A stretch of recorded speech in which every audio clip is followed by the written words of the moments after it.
Question d'islam par Al-Benchir.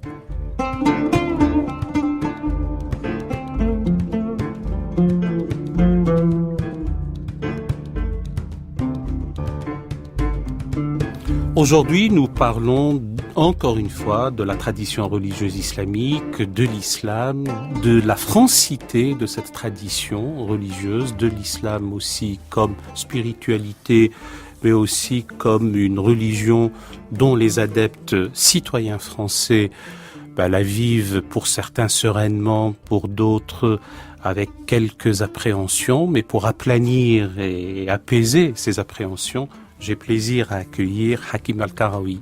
Hakim Al-Karawi, bonjour. Bonjour. Bonjour, vous êtes normalien, agrégé de géographie, vous avez conseillé le Premier ministre d'alors, donc c'est Jean-Pierre Raffarin, de 2002 à 2005, et vous êtes l'auteur de nombreux ouvrages. Aujourd'hui, dans ce climat d'interrogation à tout le moins à propos de l'islam, vous contribuez par un ouvrage intitulé L'islam, une religion française. Vous affirmez d'emblée par le titre le caractère national de cette religion. Il est temps de l'affirmer. Il est temps, mais je crois que le travail de pédagogie, je dirais pas qu'il reste à faire, mais en tout cas, on pourra le faire pendant encore un certain nombre d'années.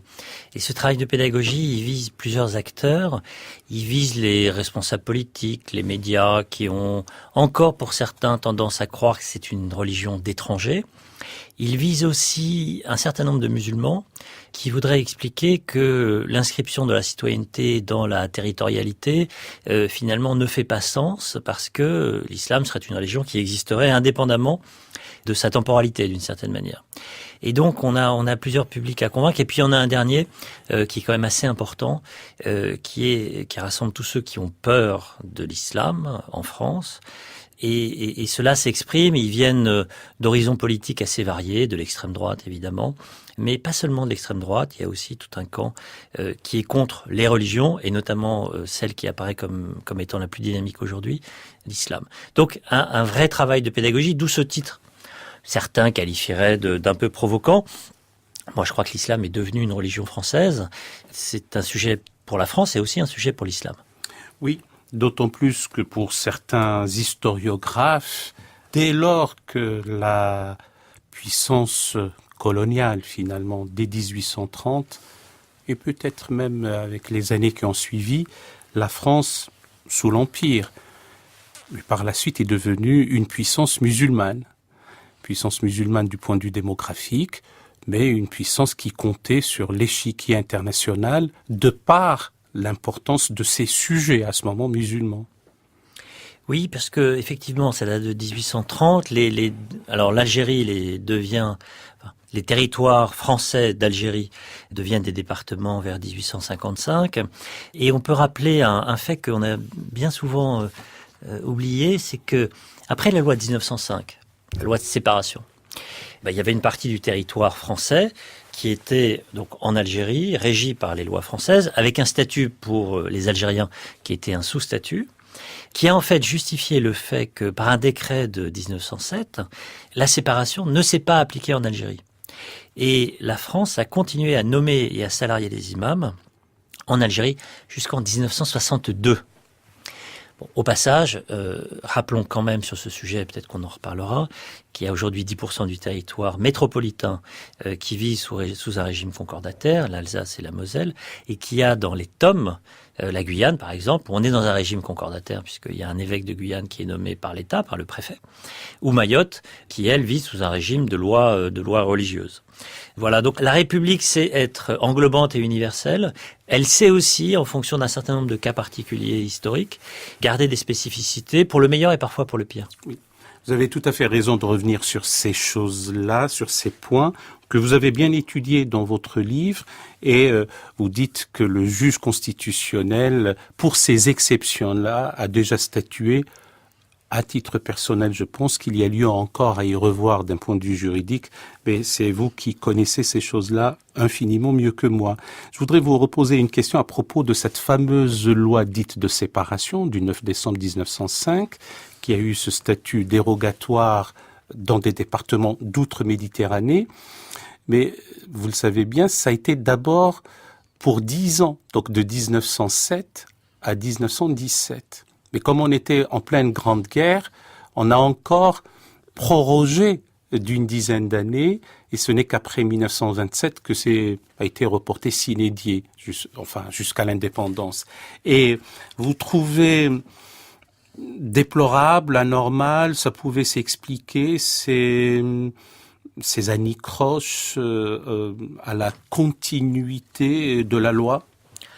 Sur le cas algérien, franchement, je pense que tout ça s'est pas fait à la gloire de la France. Le parti colonial, qui regroupait des gens de droite et de gauche, qui n'était pas un parti, mais qui était, disons, un groupe d'intérêt, ne voulait pas que ceux qu'on appelait les musulmans acquièrent une forme d'autonomie interne dans la gestion de leur culte.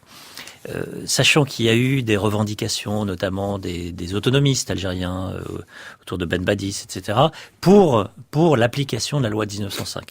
Et donc, comme la volonté d'application était portée par des gens qui étaient non pas indépendantistes mais autonomistes, le parti colonial s'y est opposé farouchement et a de fait, effectivement, obtenu gain de cause.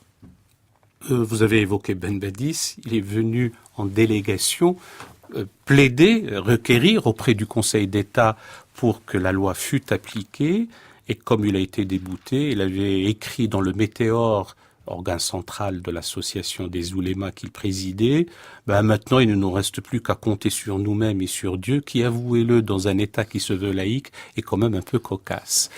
Alors, votre enquête qui, en réalité, s'inspire et poursuit ce que vous avez initié et dirigé et qui a donné lieu à ce rapport, le rapport Montaigne, donne un panorama général de l'islam et des musulmans en France. Vous tordez le cou à certains chiffres dont on dit qu'ils sont des êtres fragiles, qui disent n'importe quoi sous la torture, mais vous ne les avez pas torturés, mais vous les avez même fait bien parler. Quelle est la réalité du point de vue démographique, de ceux qui se disent ou qui se présentent comme musulmans en France? Alors effectivement, ce livre part du travail que j'avais conduit et réalisé avec l'Institut Montaigne en 2016, qui se fondait donc sur une enquête qui était à la fois démographique, mais j'allais dire idéologique, pour réfléchir sur comment on organise, comment on améliore l'insertion des musulmans dans la société française, comment aussi on lutte contre le fondamentalisme. Je pense qu'il faut mesurer le phénomène. Et une des difficultés à laquelle on doit faire face sur ce sujet, c'est que bien souvent on parle avec de la passion et assez peu avec de la raison. Donc l'intérêt des chiffres, c'est de mettre un peu de raison dans ces débats, en étant forcément prudent, parce que des enquêtes idéologiques ou religieuses, elles sont par définition déclaratives, et on sait qu'elles peuvent varier en fonction des circonstances, etc. Bon. Alors, pour essayer d'avoir les chiffres les plus sérieux possibles, qu'est-ce qu'on a fait? On a déjà interrogé 15 000 personnes. 15 000 personnes parce qu'on voulait trouver au minimum 1000 musulmans. On ne savait pas combien de personnes il allait falloir qu'on interroge.